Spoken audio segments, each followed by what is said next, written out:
What's your favorite farmer rap? Doc, are you okay? Never better. Hi, just want to see how you're doing. And see how your patients are. It's been a while. Have a seat. Sure.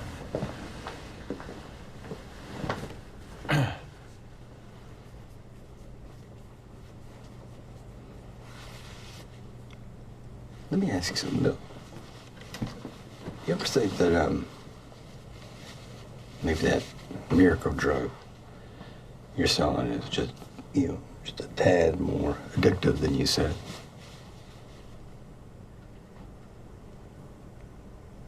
That's not what we're hearing. But there is a condition associated with this, which I probably have some information on I can share with you. Pseudo-addiction. We're seeing some cases, although rare, where they show the symptoms of addiction, but in reality, their underlying pain hasn't been sufficiently addressed. And the solution is simple. You up the dose and their symptoms, disappear in time. Let's have a look.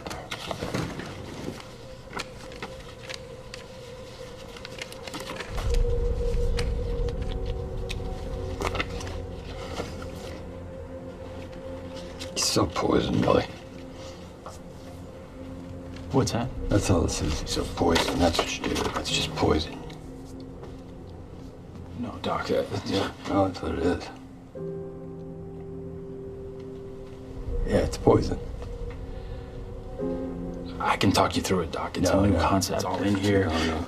These are good, hard-working people.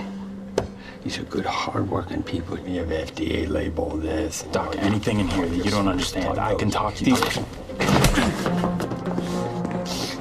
Okay. Get out. Get out. All right. No! Doc, it's finished! Get away! You gotta get going.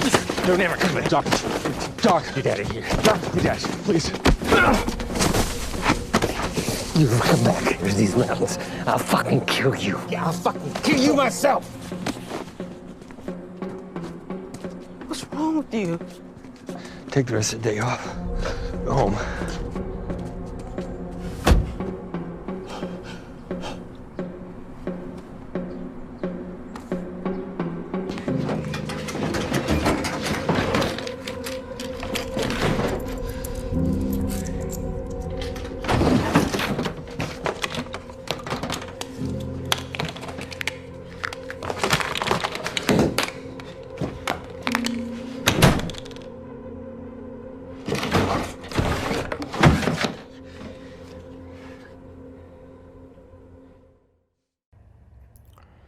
Welcome, anyone and everyone. This is Booma San with Painfully Beautiful Productions, and you just saw a clip from a television series that you can watch on Hulu called Dopesick with Michael Keaton. This episode of Not a God of Confusion, as you may have seen on the screen, is Infinite Reasons. One of my biggest reasons, if you don't already know, is because of drug and alcohol addiction.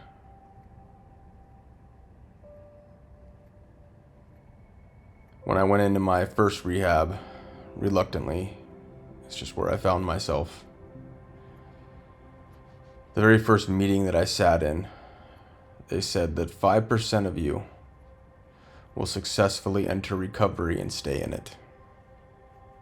Now, I wasn't exactly taking it seriously at that point, and I figured they were just trying to scare us, and statistics are statistics, but I haven't forgot that. I haven't forgot when they said to look around the room, look to the person to your left, look to the person to your right, and there's a good chance that you just looked into the face and perhaps the eyes of somebody that's not going to survive this.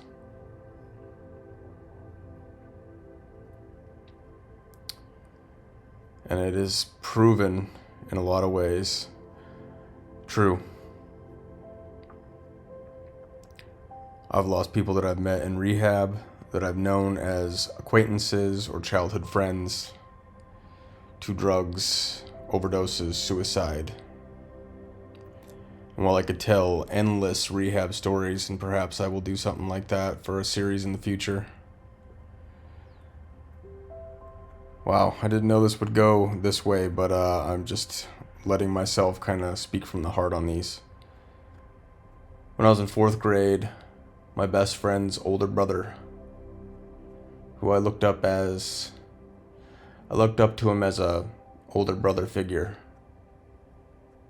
In my family, I'm still blessed with both my parents, but I have a younger sister by 2 years, and I'm the older brother. He was my older brother, and he took his life. And at that time, I didn't really know what it meant, but I watched my best friend grow farther and farther apart. It destroyed him, a guy that I'd never seen cry, the toughest guy that I knew. And it broke me. Not that the suicide alone didn't do that, but to watch the downward spiral of my best friend. Shortly after that, we were stealing cigarettes before they were put back behind the counter. You could access them much more easily. We were smoking cigarettes and getting into stuff that we shouldn't at that age. So some of these are common stories for people in addiction. Later on, I would find out that many men and women that end up in addiction and rehab and through this cycle of madness that is, whether it's alcoholism or drug addiction, they've been through sexual rape, molestation as a young child, and all kinds of various sexual inflictions that become mental afflictions. And man, a lot of people can carry on with their lives, and even if you've been through some horrific stuff, you can kind of dust off and tighten up those bootstraps and move forward and not think about this stuff. But not me. It's always right there. And made it easy for me to dive into these addictions. And anyways, Dopesick, Michael Keaton, I could tell he had some kind of attachment to this role. He plays it very well, and I wanted to play this clip real quick. In Dopesick, when you talk about addiction, the way to heal the problem is to accept that you have a problem. Not our country, the entire world, economically, racially, socially, financially. There's massive inequity in the world. There just is. There's fair and there's unfair. There's not a lot of room in between. I am blessed to be able to do something that might improve someone's life, but mostly, given the subject matter,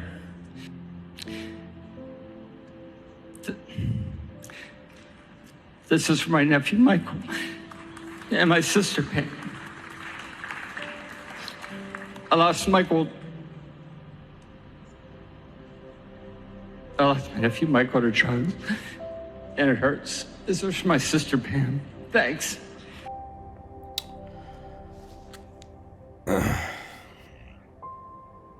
So it affects a lot of us, whether you're an addict yourself or a family member or a friend or an acquaintance. But when it comes to not a God of confusion and infinite reasons, I'm not going to be able to answer all those right here. And I'm going to speak from my heart, and I'm going to share some of my story with you all.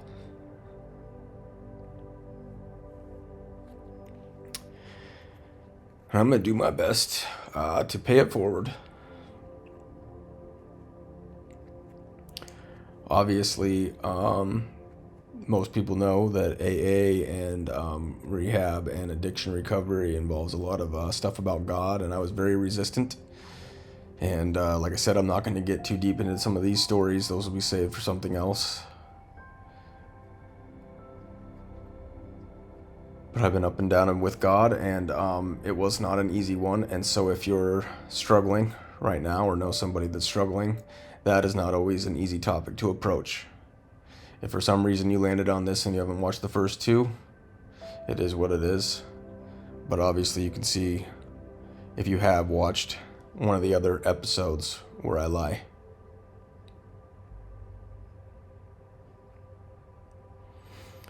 Sometimes I wonder if it was my choice or if I was chosen and then I accepted it. I don't know how it works. But I want to stick with kind of what I've been talking about here. If you watch Dopesick and you are fresh in addiction or recovery in that space, I do not recommend it. It's very triggering. And even coming up on 7 years sober, they do such a masterful job with it and show the grinding truth of all the different characters that are affected by this. From young to old to doctors, like Michael Keaton's character is, black, white, it doesn't discriminate. And you go through their battles. And if you do watch it, I pray that you get a sense, if you don't know it personally, like I do, and many of us do, of how hard it is to rationalize anything. In that scene, you see Michael Keaton, and you can see that he's not all right.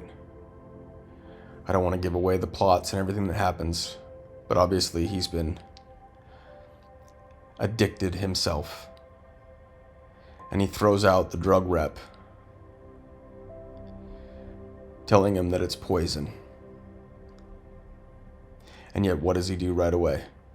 He runs back to his desk, searching for pills.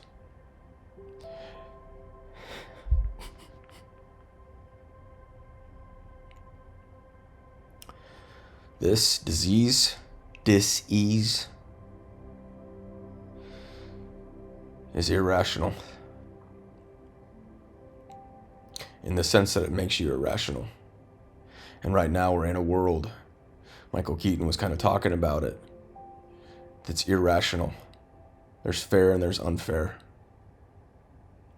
We've got to bridge this gap between the irrational and the rational. And as I've said in other videos, I'm not here to preach or to push anything, but I am going to get into some of the reasons why I land where I land now. And if this can help somebody. That's all I can ask. Perhaps that's why God still has me here.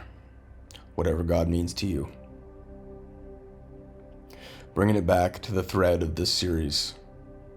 When I was working in corrections, I'm not sure if it was mentioned on other ones, but that specific facility that I was working in had to do with people who struggled with addiction. So these kids, primarily gang members, also struggle with addiction. So my heart already went out to them for that.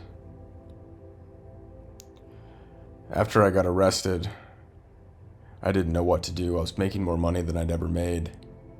And I felt God return to my life in the form of Jesus Christ. And that was still very tough. I was fighting off the best way to describe it. as many demons. And I didn't tell my superior. I didn't know what to do. I continued on and tried to be the best that I could be. And I was working in an isolation unit. And there was, at this point in this story, only 2 in that part of the facility. And they started recognizing that I was reading the Bible that was in there. So we bring them out for rec. Sometimes we take them to the actual basketball gym, but they actually had a small basketball hoop within this living space of this part of the facility. And so we let them out, and they can kind of watch TV a little bit, and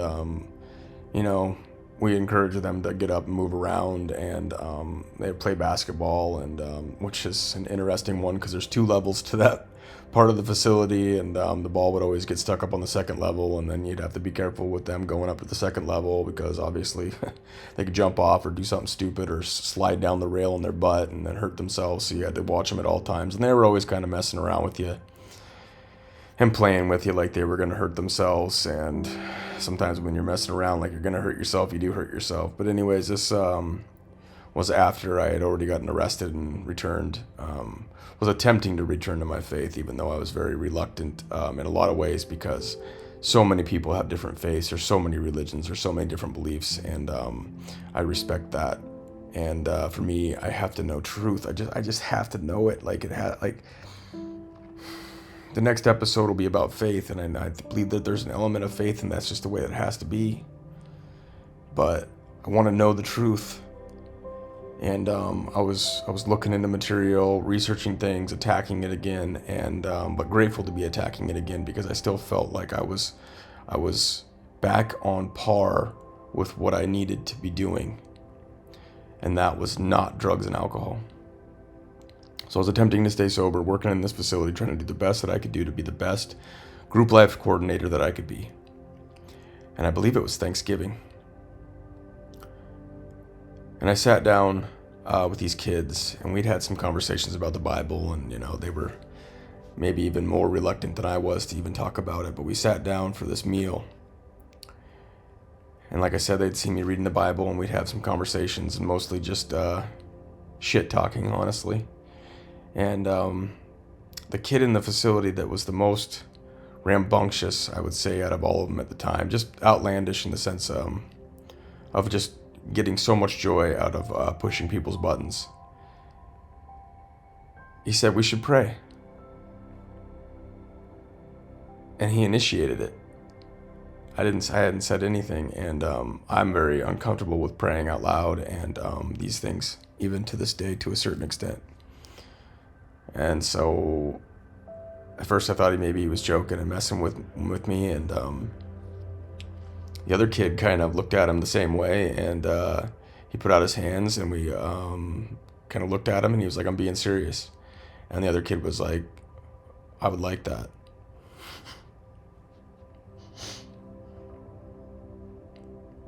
I couldn't believe it. And we bowed our heads and held hands, and he said a honest prayer over the meal. And he finished, and he just kind of laughed and said, "Well, I've never done that before." And I was fighting back tears because obviously you don't want to cry in front of him, but I was like, well said. Let's eat. We're sitting there eating, and I'm just like, wow. What just happened? This kid's constantly raising hell, making fun of everything, taking nothing serious, and he actually said the prayer in his own way, without being religious, without going through the monotone, just regular speaking a prayer. He said it from the heart in the sense that he spoke truth, was himself, didn't hold back. And he prayed for everybody in the facility, even though the kid next to him was probably the only one that he kind of got along with, because they were pulling pranks like crazy. They were taking the little Dixie cups and sticking them in their metal toilets and flushing and having water overflow and just ridiculous stuff all the time. And we're sitting there eating, and it was quiet.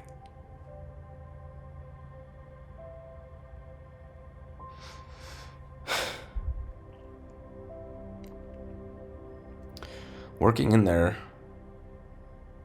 and learning the kids' stories, the reasons they join gangs, almost 100% that I can speak to, is that they're looking for family.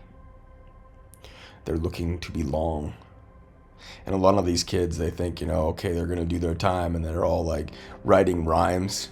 And when we give them pencils and stuff like that, they would have their little rhymes that they would say, and they would every once in a while, one of them would be like, "Hey D, check this out," and then they would rap, and they'd be talking about their story, and sometimes I'd be fighting back tears,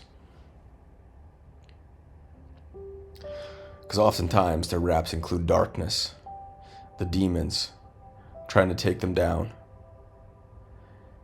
and one of their hopes, fortunately or unfortunately, however you want to look at it, is maybe to become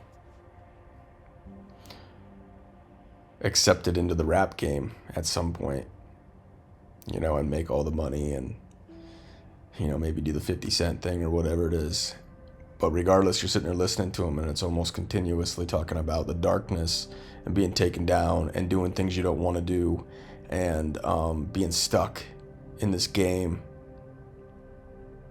You hear truth. You hear hope. You hear a desire. And you hear their reasons. For while they want more, but why they are trapped in what they're trapped in. The darkness. And they want out, but they see no way to get there. We're in this dilemma in the world, have been, as long as humans know, as long as we know, where we're trapped in something that's trying to keep us trapped. And we want freedom. We want family. We want a relationship with others, with a group, to be heard. We want it to count and to mean something. So what I'm posing in this is, why would God be a God of confusion and not want that? How could you say that God is separated from this situation that we're in if he's a good God? And there could be arguments about that. God, no God, good God, bad God, many gods, no God, one God, all these things. But we're stuck in a moral dilemma where no one agrees with one another, even within faiths, to a certain extent. And in some ways, we can celebrate that if we're individual thinkers, because it's better that than being a sheep. But the moral dilemma is what I want to focus on.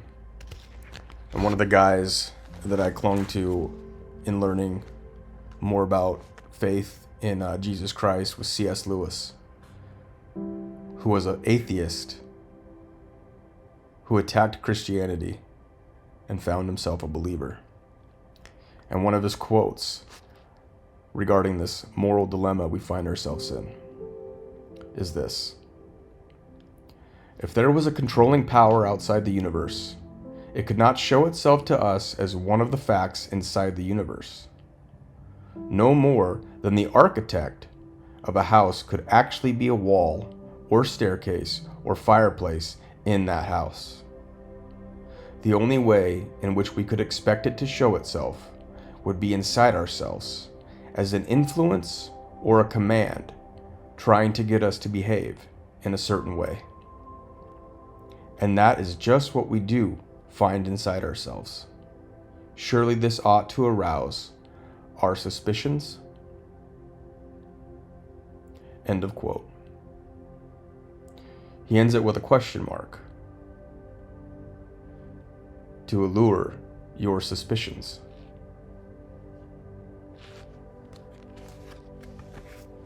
Now, when you're trapped in a facility, in addiction, in a dis-ease of some sort, in a predicament, you want out. You want to know the truth. You want to know how. You We want to know the way to overcome it. All these kids wanted to know the way out.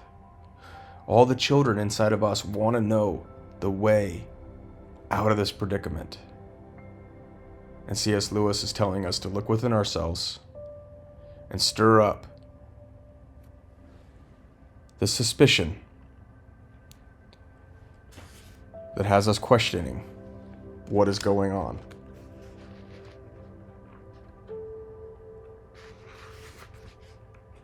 Why do we have such a hard time agreeing with one another or coming to a consensus?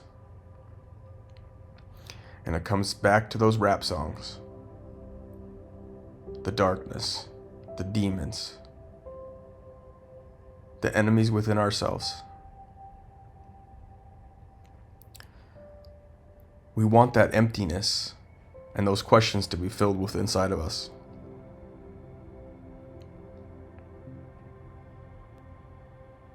But why Jesus Christ?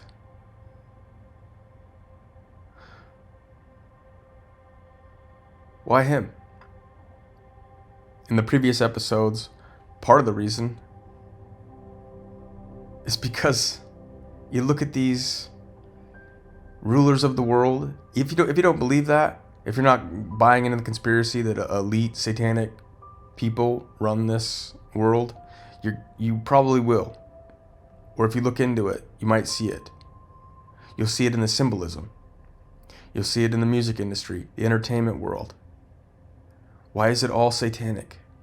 Why does it all point to these things that come from demonology?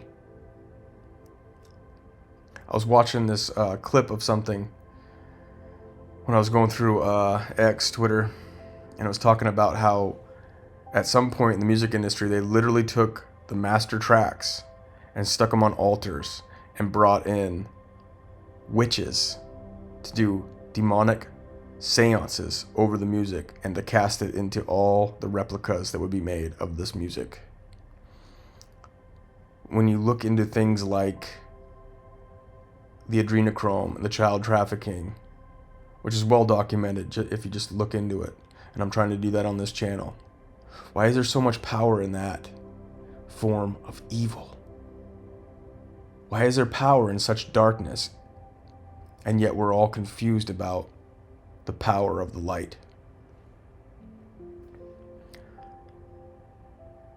So because this is about reasons, and you have to do your own research, you have to come to your own conclusions, that's how it works. Like Michael Keaton says, in order to overcome the problem, you have to recognize you have a problem. And until you recognize you have a problem, you can't do anything about it. But once you do, you have your starting point. So that could be, like I said in the title, infinite reasons. Infinite because there's endless questions. Endless arguments. But I do believe there are plenty of reasons to believe. Now, I brought up one of the things that I came from in the earlier episodes, and it's been hard not to bring it up in other things and pieces that I'm doing, of coming out of what was pretty much a cult, utilizing Jesus Christ for followers, but perverting and contradicting the message that I believe is biblical. And one of those things that keeps coming up out of the mouth of quote-unquote truthers is the idea that the Bible has been manipulated and altered. And I want to confront that one a little bit in this episode. And in order to do that, I want to introduce somebody.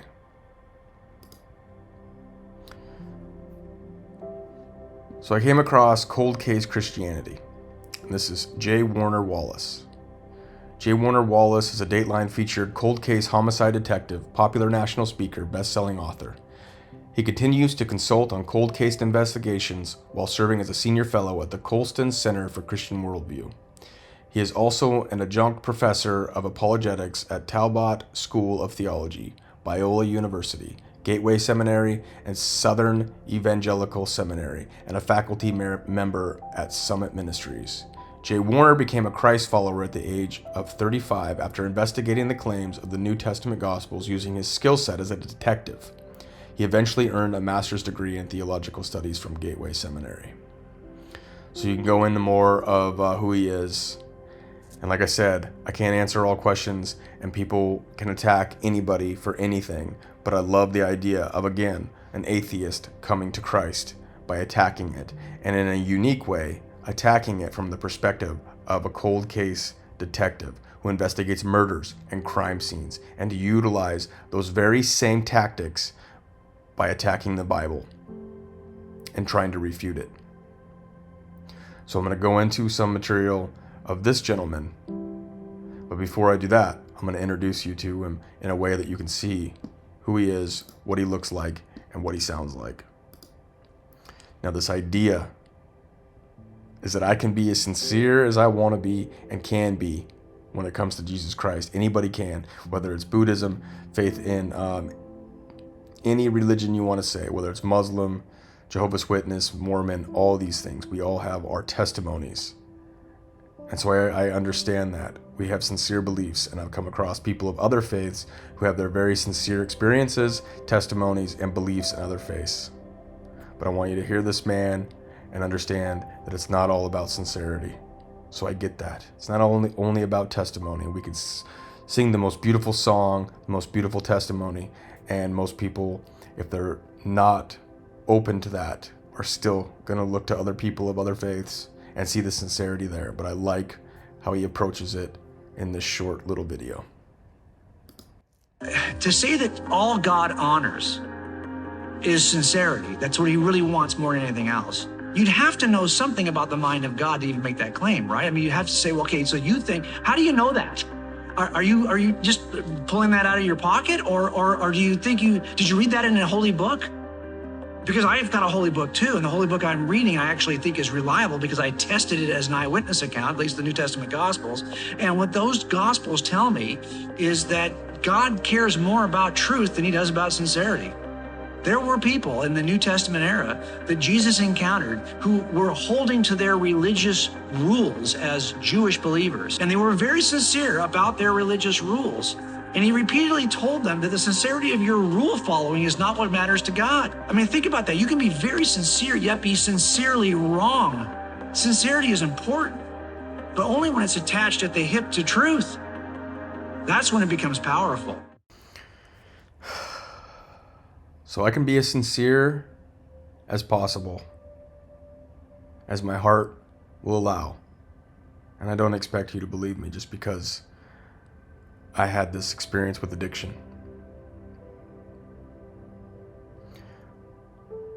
But like I said in previous episodes, the Bible has been attacked over and over again.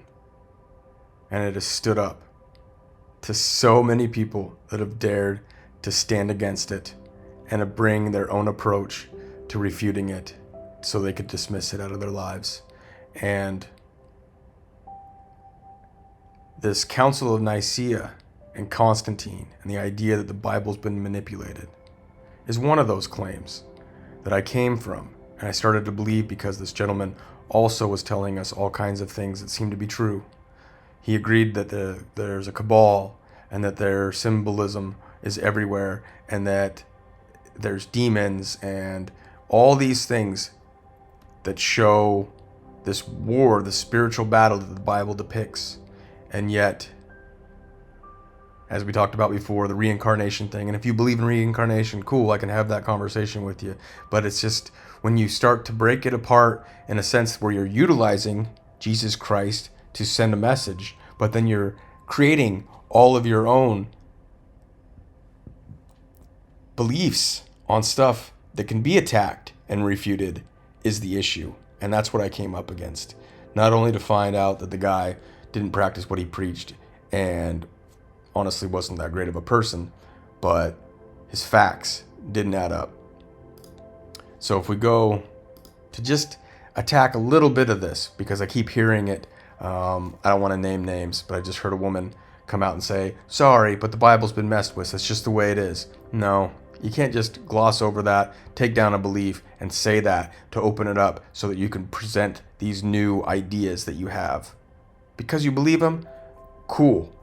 But I need to push back on those kinds of situations, and that's what this series is for. So how the ante-Nicene church fathers preserved the eyewitness gospel accounts. So this is from that J. Warner Wallace that you heard from. This is on his Cold Case Christianity website. Now, again, there's infinite resources, there's infinite ways to attack this, to also refute it, or to argue it.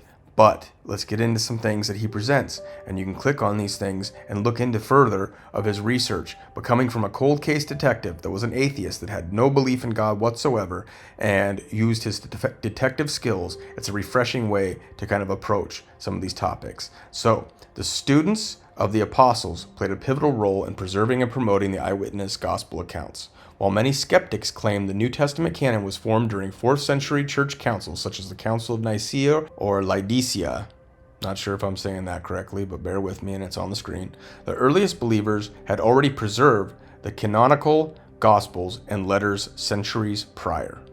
In fact, the early church leaders prior to the First Council of Nicea, known as ante-Nicene church fathers, began to collect and affirm the canon of scriptures in 3 separate geographical areas. The first surviving list of canonical texts dates to approximately 170 AD in what is now known as the Muratorian Fragment, a partial copy of an ancient text discovered in the Ambrosian Library in Milan in the 18th century. This document affirmed and acknowledged Matthew, Mark, Luke, John, Acts, Romans, 1 Corinthians, 2 Corinthians, Galatians, Ephesians, Philippians, Colossians, 1 Thessalonians, 2 Thessalonians, 1 Timothy, 2 Timothy, Titus, Philemon, Jude, 1 John, 2 John, and Revelation as reliable apostolic scripture. The author of the Muratorian Fragment was also careful to warn his readers about Paul's alleged letters to Laodiceans and Alexandrians, and a document known as the Apocalypse of Peter, identifying these as forgeries. Even this early in history, in regions spanning Europe and the Mediterranean, Christians already possessed and guarded the New Testament texts. Forgive me for any mispronunciations throughout this. I never realized how hard it was to speak these out loud in my head. I think I just zoom past them when I read them. But anyways, in France, Irenaeus, 185 AD, affirmed as many as 24 New Testament books. Irenaeus grew up in Smyrna, while Polycarp, the disciple of the Apostle John, was the bishop there. Irenaeus eventually became the bishop of Lugdunum in Gaul, now called Lyons, and wrote an expansive volume called Against Heresies in 185 AD. Throughout the many chapters of this text, he quoted the New Testament over 1,000 times to make his case against a variety of heresies appearing on the scene.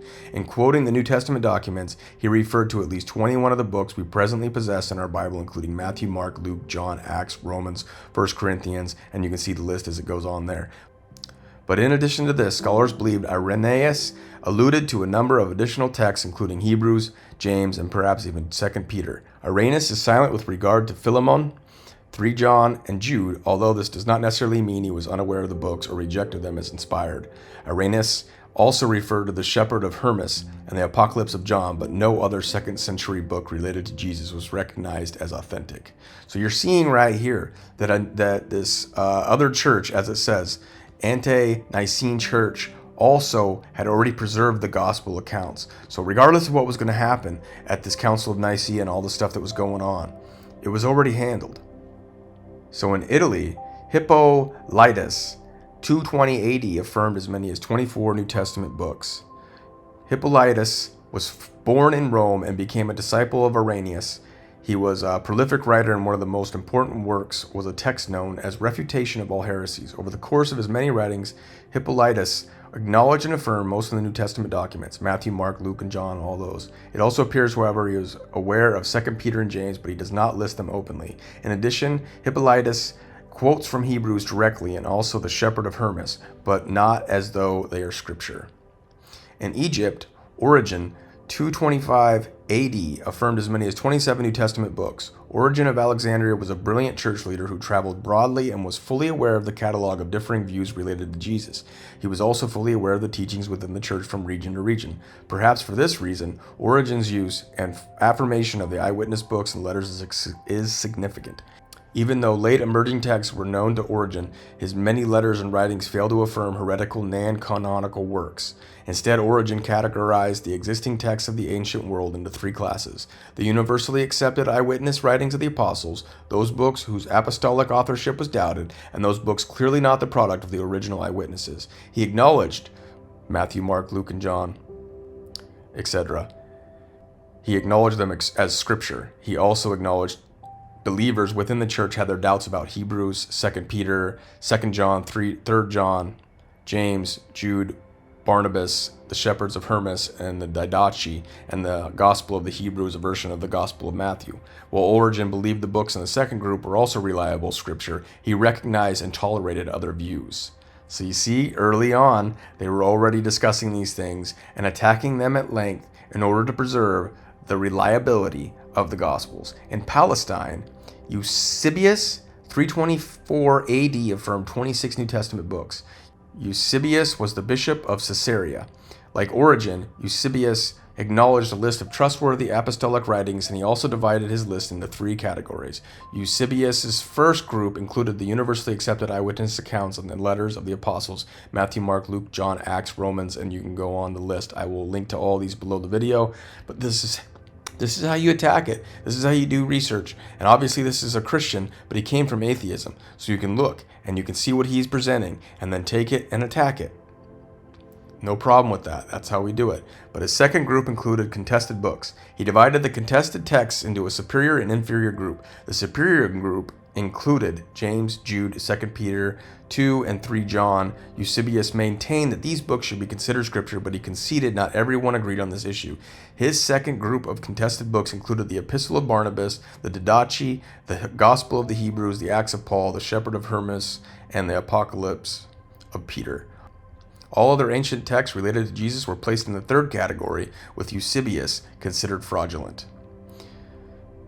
We'll just go ahead and finish up here.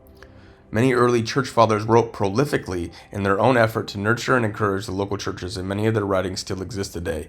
Imagine if every canonical text of the New Testament had been destroyed, leaving only the writings of these Nicene church fathers. These second and third generation documents would provide us with the same image of Jesus offered in the New Testament. Jesus would still have been born of a virgin, and he would still have claimed to be God. He would still have a record of his divine teachings and miraculous activity. Most importantly, we would still possess the descriptions of his resurrection. The details of the apostolic eyewitness accounts were carefully and accurately preserved by the ante-Nicene church fathers, from Ignatius, Polycarp, and Clement to Origen and Eusebius. The Bible we possess today is a reliable record of the earliest documents written about Jesus. Again, this is coming from a man, while I haven't read this book, but a man that that is a homicide detective and doing cold case detective work, and was an atheist turned to Christianity. And this is the kind of stuff that you can dive into, and you can look at the links, and you can look up these guys, these church fathers, and see where his research aligns with what you believe about it. But that's the beauty of this whole thing, is that these things have been attacked over and over again. And when you get all this, what I call woo-woo, where you're just adding on what you want, that's where the problem is. And a lot of it has to do with this world, the darkness, the battle, the spiritual battle. So, while it might not be all about the testimony and the emotions and the sincerity, it can certainly be found still in truth. And you just got to do the work. And most people don't want to do the work because in school they pretty much teach us to hate reading. We hate research because it's a job, it's a chore, it's not fun. And a lot of that isn't even truth. Or it's truth skewed, or it's truth by the winners who have been these elite, evil people. And if you can't see that, then just look at the world with all the wars that are going on. And as they continue to push an agenda towards destruction, and they're not too kind to humans. You can see that if you start to open your eyes, whether it was through the COVID thing or vaccinations, and you start doing research into the truth of these kinds of things, and you see how they're diminishing human genetics, diminishing human lifespan and our potential and the power within us. But I thought this other about the Nicea, to just kind of wrap it up, was a really good little short, and it just kind of gives you a little more information on why some of the confusion is out there and why these people continue to push this idea, even in the truth, quote unquote, truth movement, that the Council of Nicea changed everything and the Bible's been manipulated. I don't believe it.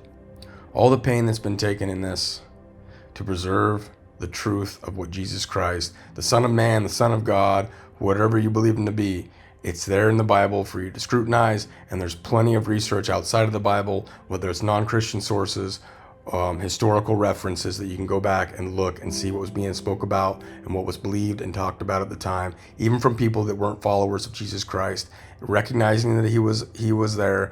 Cold case Christianity goes into a lot of the various things that have been scrutinized, that a lot of people would ask questions about, and goes even into the text of historical records from non-Christian sources and can prove and show where they talked about exactly the things that the Bible discusses and that is spoke about today as far as the divinity of Jesus Christ and how he really was here and performed miracles and died on the cross and was resurrected and seen by many afterwards. And those documented accounts are even in non-Christian historical records. But as far as the Council of Nicea goes, here's another little small blurb so that you can get an idea of where this might have started.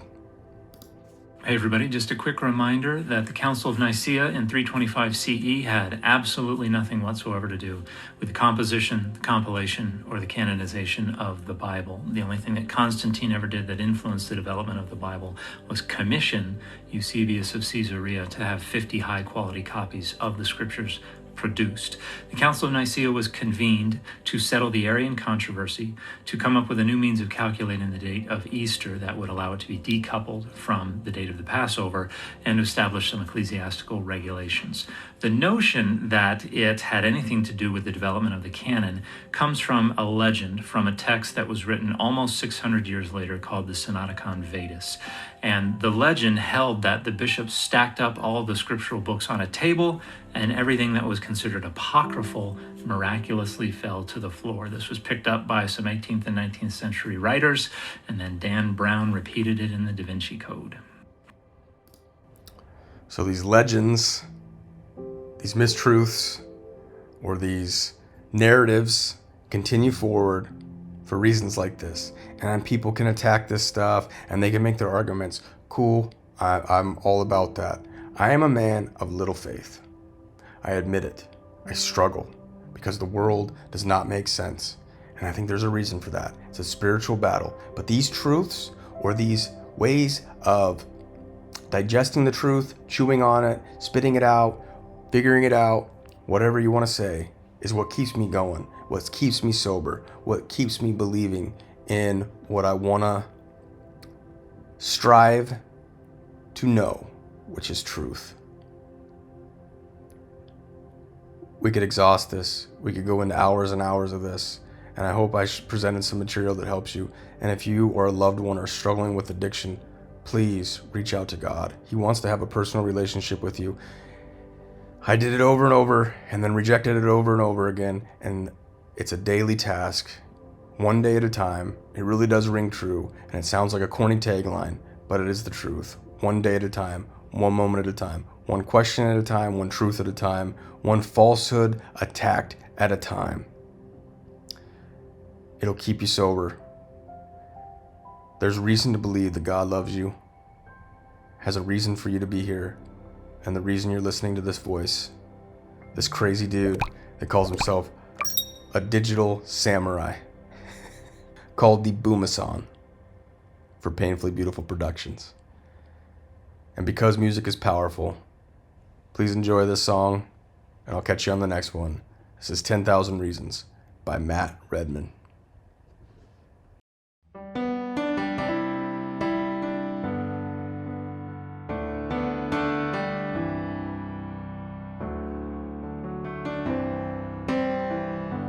Bless the Lord, oh my soul, oh my soul. Worship his holy name. Sing like never before, oh my soul. I worship your holy name. The sun comes up, it's a new day dawning. It's time to sing your song again. Whatever may pass and whatever lies before me, let me be singing when the evening comes. Bless the Lord, oh my soul, oh my soul. Worship his holy name. Sing like never before, oh my soul. Worship your holy name. You're rich in love and you're slow to anger. Your name is great and your heart is kind. For all your goodness I will keep on singing. 10,000 reasons for my heart to find. So bless the Lord, oh my soul, oh my soul. Worship his holy name. Sing like never before, oh my soul. I worship your holy name. And on that day when my strength is failing, the end draws near and my time has come, still my soul will sing your praise.